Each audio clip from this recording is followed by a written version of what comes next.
Notre équipe se compose de Lutz Dirksen, de 9 accompagnateurs et de 3 caméramens.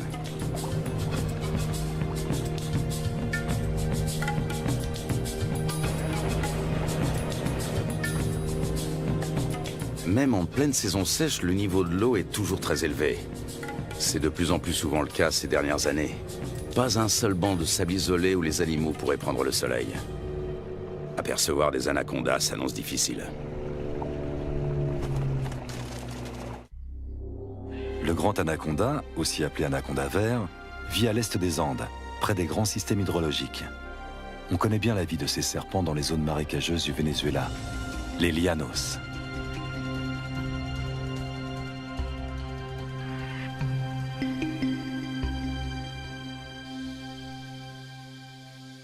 Là-bas, les anacondas mesurent rarement plus de 4,5 mètres de long. Leur proie préférée, ce sont les capybaras, les plus grands rongeurs au monde dont les dimensions peuvent atteindre celles d'un chien berger.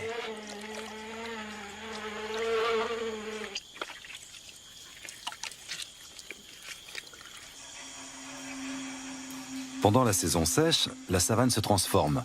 Les lacs deviennent de vastes champs de boue durcie.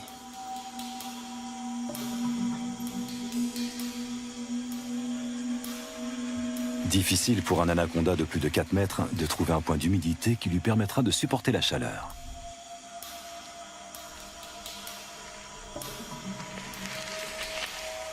Les petits spécimens ont moins de mal à survivre.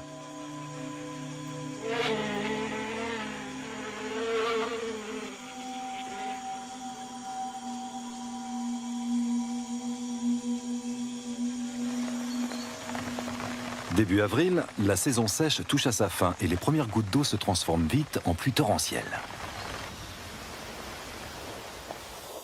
En à peine quelques jours, les étendues asséchées se gorgent d'eau.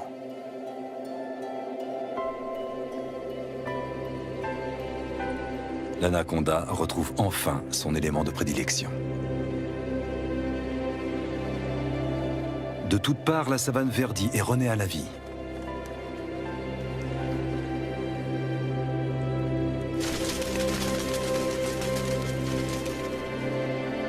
Les anacondas qui vivent au bord du fleuve sont différents de leurs congénères de la savane.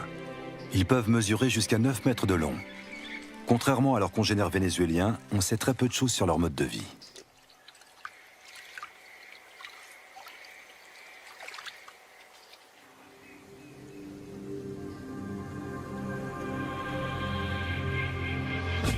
Notre première journée de voyage touche à sa fin à Riwa, le dernier village qui borde la rivière. Un monde sauvage nous attend ensuite.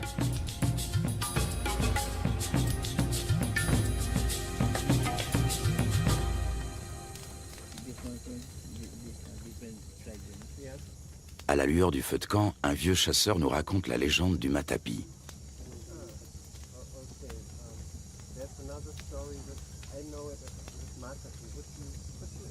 Cet ustensile permet aux femmes d'extraire le jus toxique du manioc. L'idée en est venue à un chasseur alors qu'il observait un anaconda en train de se nourrir.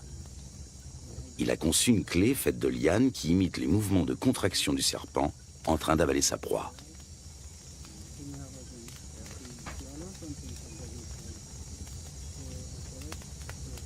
Fascinant.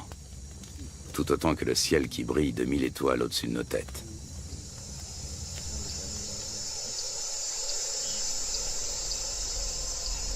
Le grand anaconda appartient à la famille des Boidae. Il tue en enroulant étroitement son corps musculeux autour de sa victime jusqu'à ce qu'elle meure étouffée. Ses dents sont orientées vers l'arrière, ce qui lui permet de la maintenir, sans toutefois la découper. Il n'a donc pas d'autre choix que de l'engloutir en une seule fois.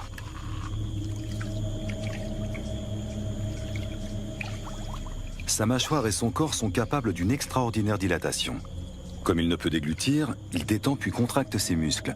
Grâce au mouvement ondulatoire de ses anneaux, il fait progresser sa proie toujours plus profondément dans son œsophage.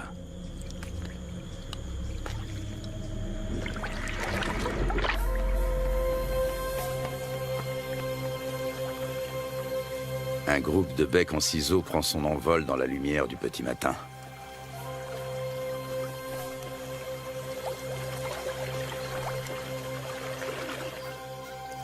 Les bateaux sont chargés. Un rapide petit déjeuner, puis il faut repartir.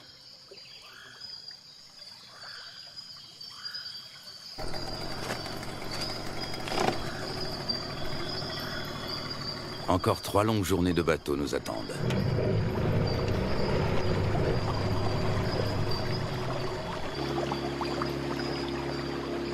Notre objectif, un territoire inexploré situé en amont de la rivière.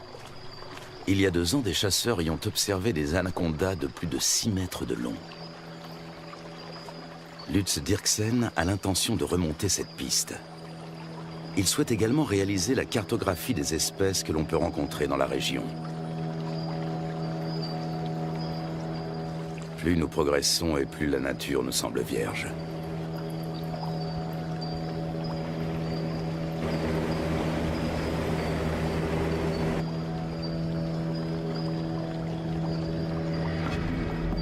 Avec un tel niveau d'eau, les caïmans noirs ont bien du mal à trouver un endroit où se prélasser. Les plus gros spécimens, eux, ont trouvé leur place au soleil.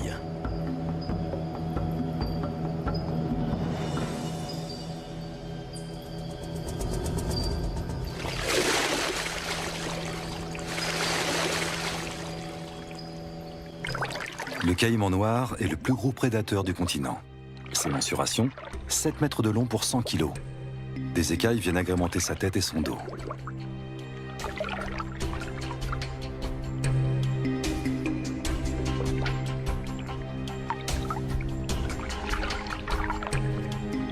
La peau cuirassée de son ventre et de sa gorge est particulièrement épaisse et dure. Sa mâchoire supérieure est typique de son espèce. Toute dent qui tombe repousse invariablement. Les petits points qui ornent son museau sont autant de récepteurs ultrasensibles qui lui permettent de localiser ses proies. Au fil de l'évolution, les crocodiliens, dont font partie les caïmans, ont su imposer leur domination. Après plusieurs heures de trajet, une pause est la bienvenue.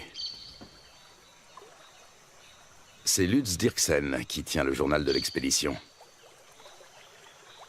Ses observations précises sur les espèces rencontrées lui seront plus tard d'une grande utilité. Notre campement sur la rive a éveillé l'intérêt des caïmans. Prudemment, mais non sans une certaine curiosité, ils viennent y voir de plus près.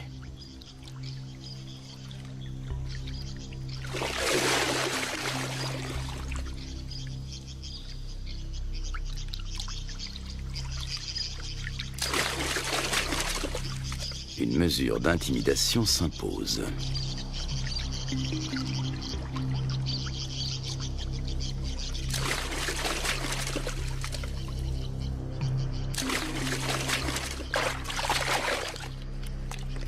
Dans l'eau, le caméraman se fait tout petit.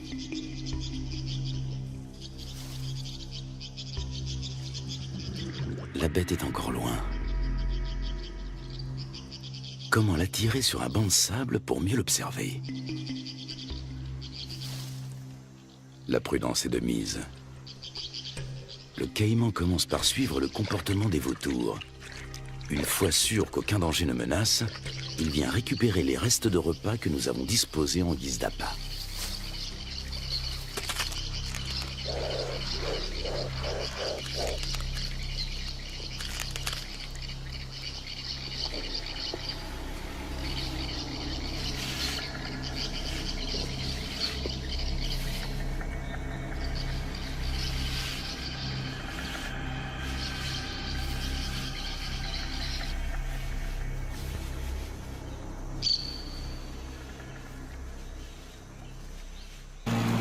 Le voyage reprend à bord de nos 3 bateaux.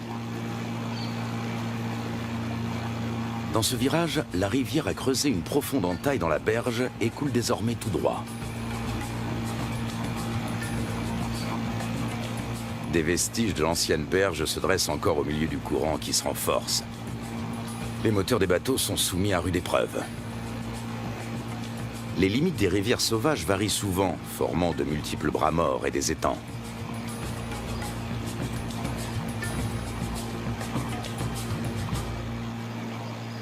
L'après-midi suivant, nous croisons une famille d'otaries géantes. Les Indiens les attirent grâce à un cri bien particulier.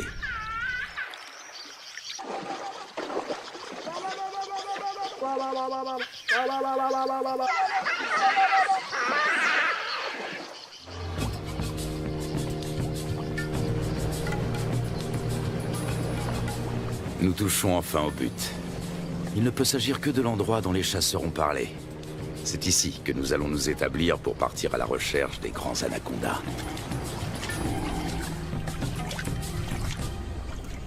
Nous remontons notre équipement aussi loin que possible de la rivière. Par temps de pluie, les eaux peuvent monter très vite.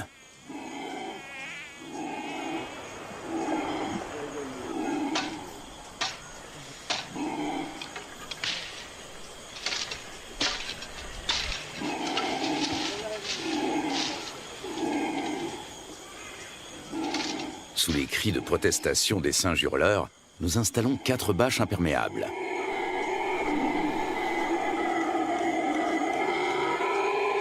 Une bâche pour la cuisine.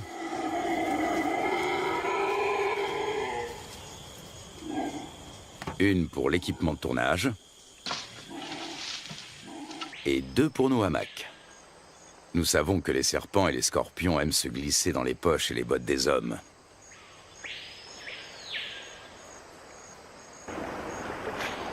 Du poisson frais vient compléter nos rations de riz, de pâtes et de haricots.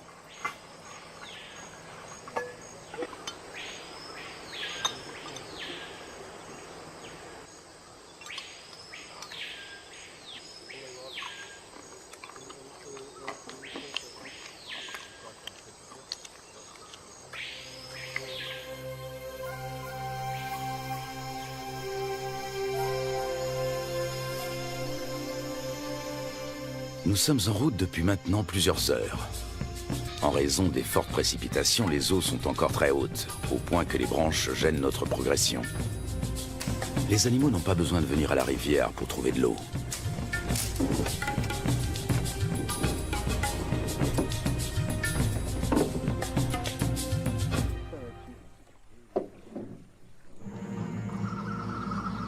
Durant la saison des pluies, les anacondas suivent l'eau jusque dans la forêt.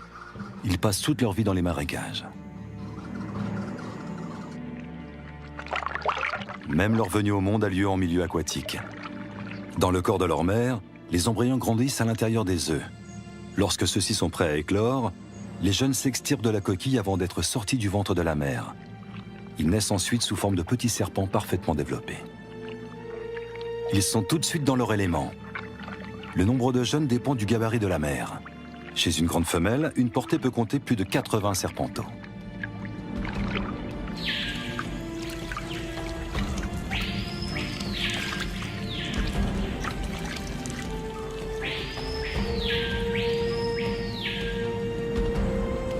Selon les légendes indiennes, les petits dévoreraient leur mère.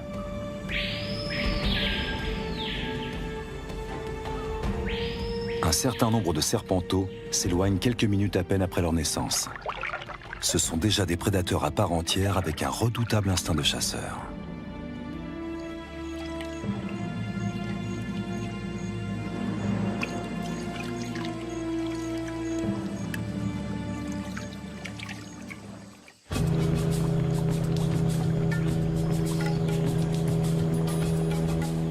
Pour son bain de soleil, cette iguane a choisi une souche d'arbre. Nous tentons notre chance dans un petit cours d'eau.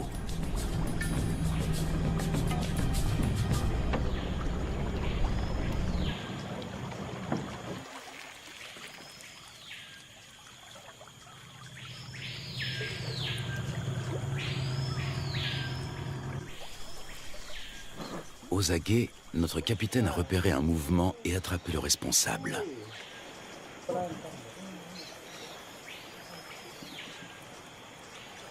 Un jeune anaconda. Il fait près d'1 mètre de long et est âgé de seulement quelques semaines. Sa première mue le rend quelque peu apathique.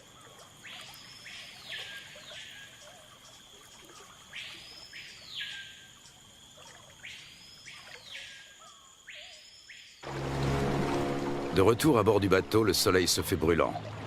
La saison sèche semble enfin arriver. Il faudra toutefois attendre plusieurs jours pour que le niveau des eaux baisse.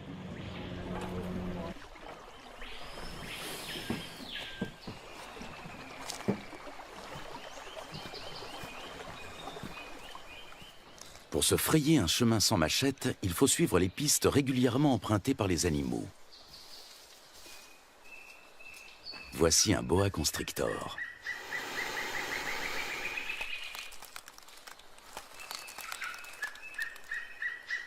Nous sommes trop grands pour lui servir de proie, mais cela ne l'empêche pas d'essayer de nous intimider.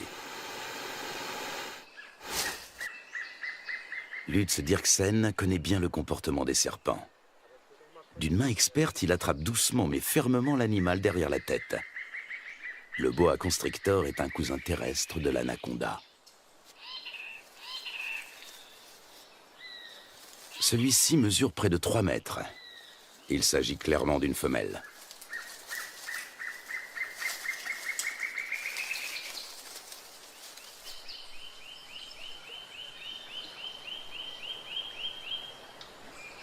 Encore un jeune anaconda.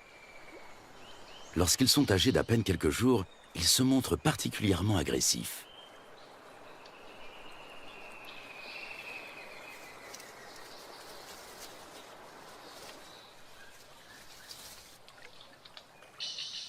De retour au camp, Lutz Dirksen complète son journal.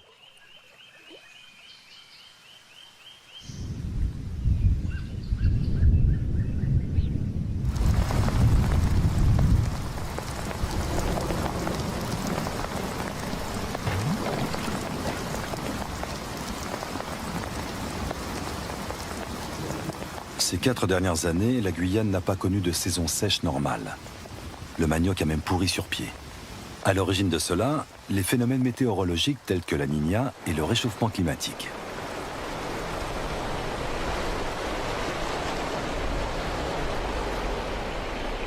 Des pluies torrentielles viennent grossir les cours d'eau. En quelques heures à peine, le niveau peut monter de plusieurs mètres.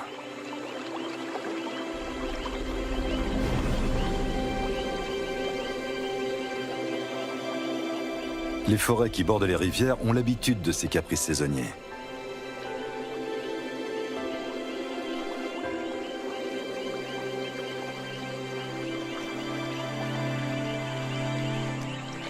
Les caïmans suivent eux aussi l'eau dans la forêt.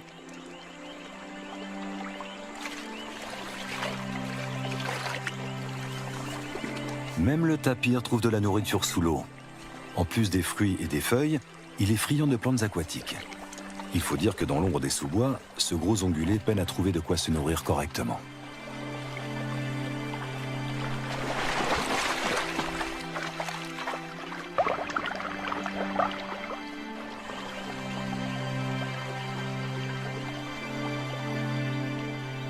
D'autres, en revanche, tentent d'éviter l'eau.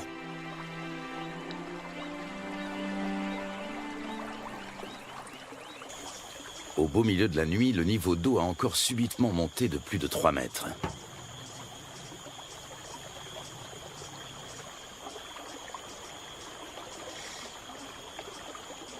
Nous sommes parvenus à mettre en lieu sûr la plupart de nos provisions, et surtout nos bateaux.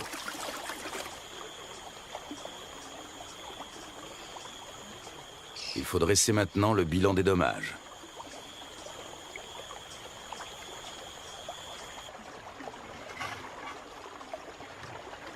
Tout est humide, voire trempé. Même notre matériel de tournage doit être séché.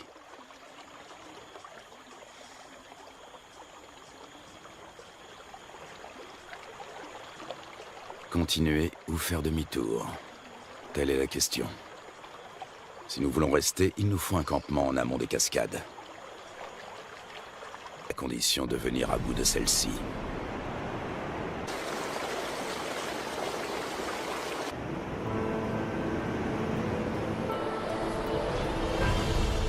Rapides et cataractes sont fréquents en Guyane. Ils forment un habitat aquatique à part.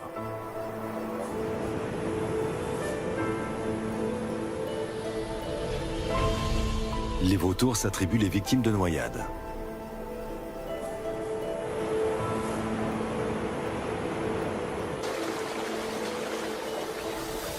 Dans les zones plus paisibles, les hérons se régalent d'escargots et de petits poissons.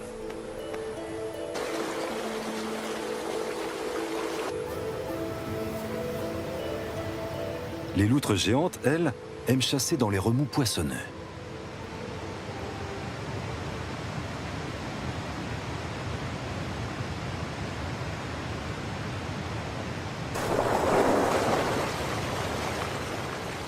C'est là également que l'oiseau serpent vient pêcher de petits silures. Nous sommes sur le territoire du jacara, la seule espèce de caïman qui évolue dans ces eaux torrentielles. Il est nettement plus petit que le caïman noir.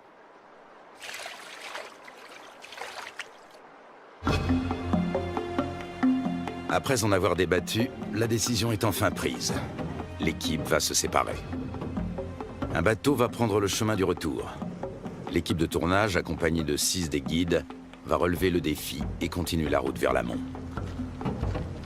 Impossible de savoir ce qui nous attend. Peu de gens se sont déjà aventurés au-delà de ces cascades. Pour y parvenir, il nous faut des troncs d'arbres. Ils vont nous servir à faire avancer les bateaux tout en protégeant leurs coques. Chacun d'entre eux pèse près de 300 kilos.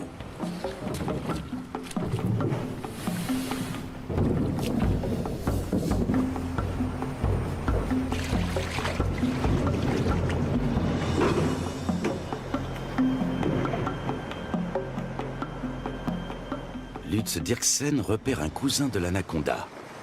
Il s'agit d'un Corallus hortulanus qui vit dans les arbres.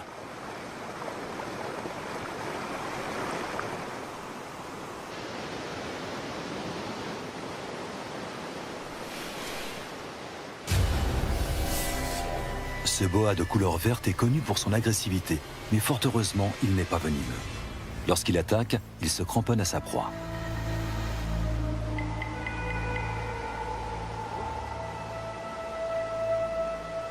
Au niveau de sa lèvre supérieure, on distingue ses fossettes sensorielles. Il s'agit de détecteurs de chaleur qui l'aident à repérer ses victimes, même de nuit.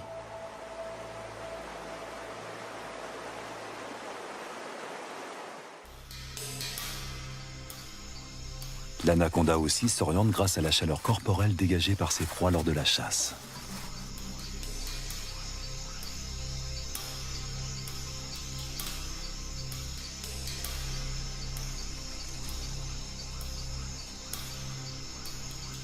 Peut-être distingue-t-il le paca comme à travers une caméra infrarouge.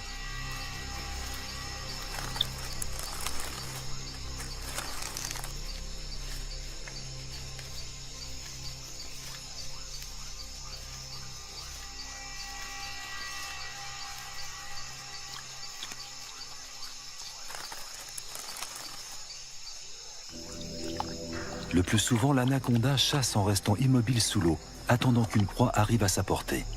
Seul son nez et ses yeux dépassent discrètement de la surface.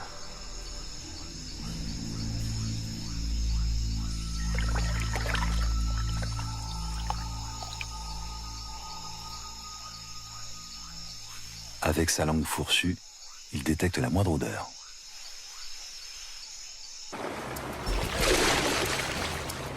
Nous progressons bien plus péniblement que nous ne l'avions imaginé.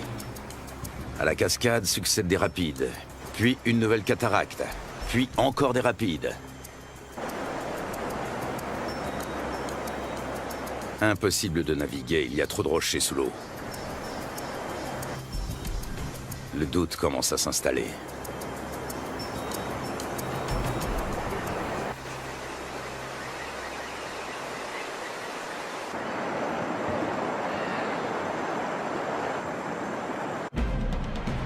Dans le cours supérieur, les eaux sont particulièrement impétueuses.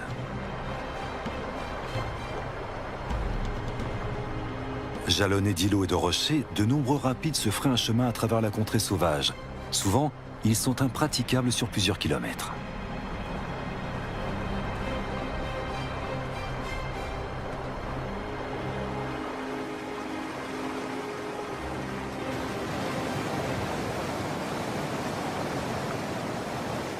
Les jacaras ont compris que les poissons leur tombent directement dans la gueule pour peu qu'ils se placent au bon endroit.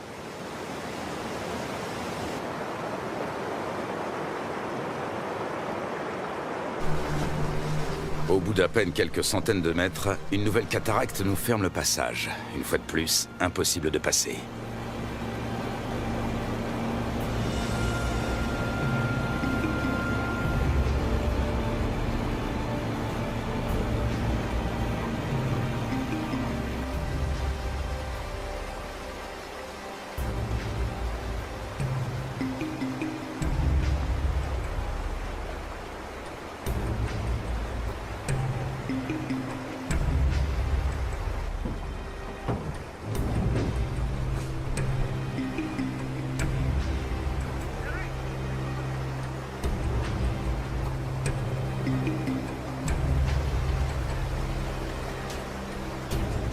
Nous progressons lentement. Souvent, la voie se referme et il faut rebrousser chemin pour tenter notre chance dans un nouveau bras.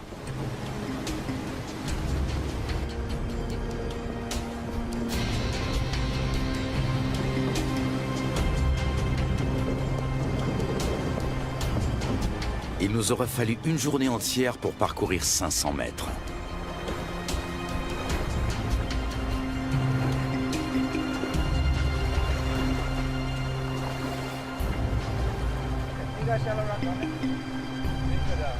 Alors que nous nous apprêtons à renoncer, le fleuve change de visage pour redevenir enfin navigable.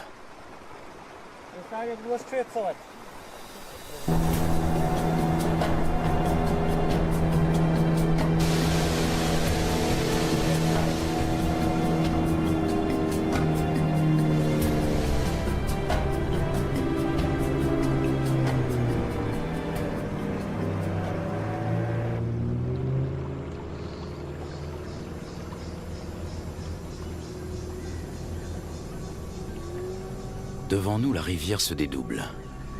Un monde intact nous attend.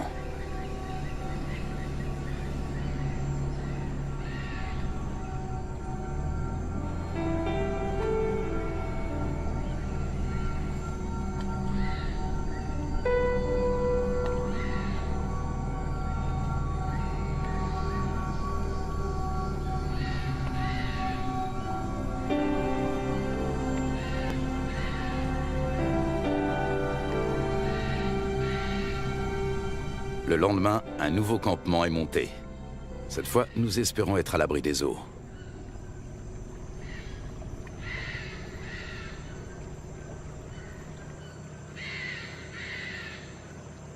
Non loin de notre campement, nous tombons sur un groupe de capybaras. L'un d'entre eux arbore sur le flanc une tache rougeâtre qui ressemble fort à une morsure fraîche.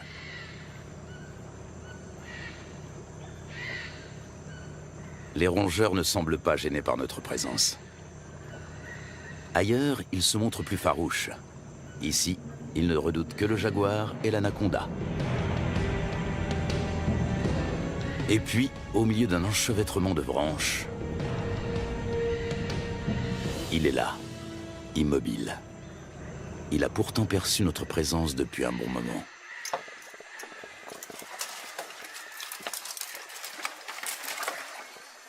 Impossible de l'approcher.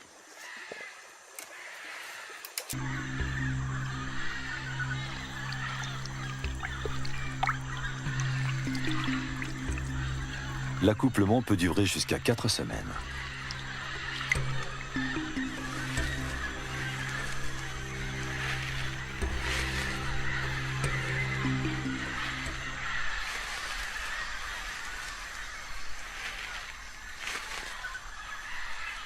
Les mâles repartent ensuite, chacun de leur côté.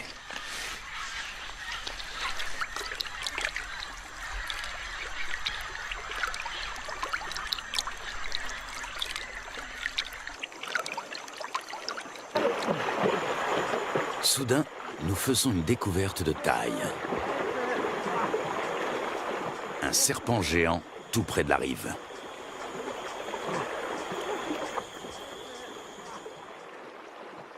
Même à 4, nous avons du mal à le maîtriser.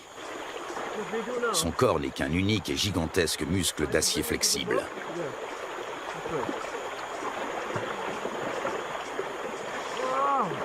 Il doit avoisiner les 200 kilos. Il s'agit d'une femelle.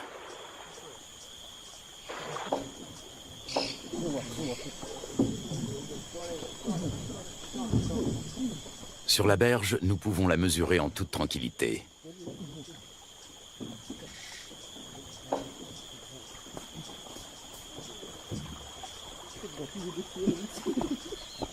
Un sac sur la tête devrait la calmer. Un moyen qui a fait ses preuves.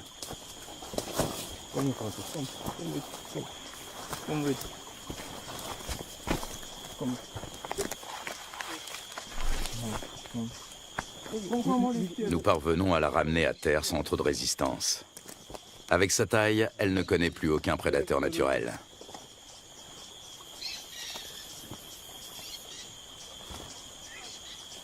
Certes, elle n'est pas venimeuse, mais elle sait se défendre.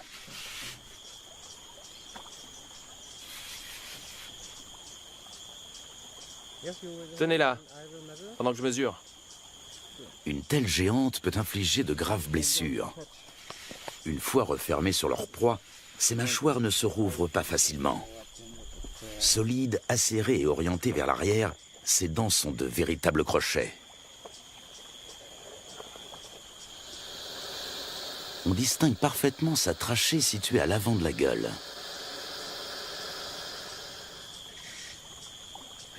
Elle lui permet de respirer pendant qu'elle avale lentement ses victimes.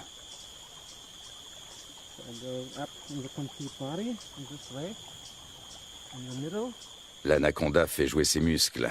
Difficile de prendre ses mesures.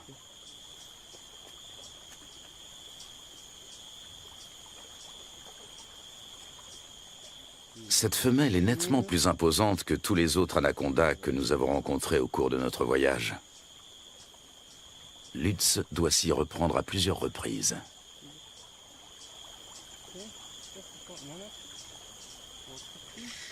« 4,50 m.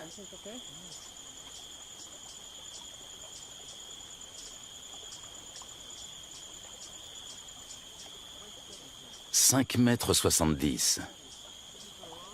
La bête mesure près de 6 mètres. Un sacré morceau.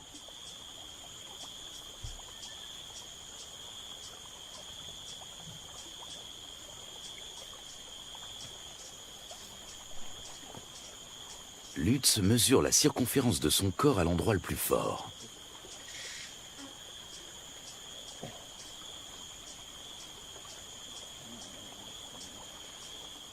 « 63 cm. Il s'assure que le dessin de ses écailles correspond bien aux descriptions scientifiques du grand anaconda.